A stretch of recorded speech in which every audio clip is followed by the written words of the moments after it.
Hello, I'm Pierre Paulin, and I'm with Synopsys, and I'm responsible for the embedded vision processor.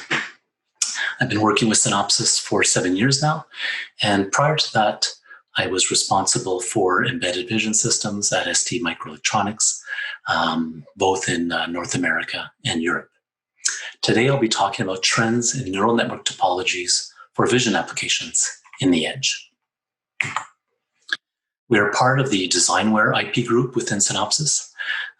This group is responsible for a wide portfolio of interfaces, foundation IP, memories, processors, and more.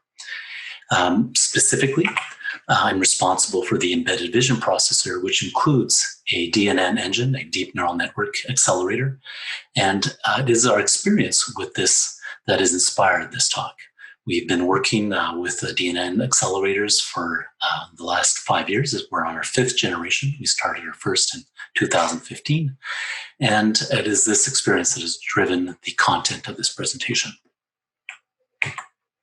Specifically, I'll talk about some of the trends in machine learning graphs used in edge applications, look at the key challenges and also the key opportunities.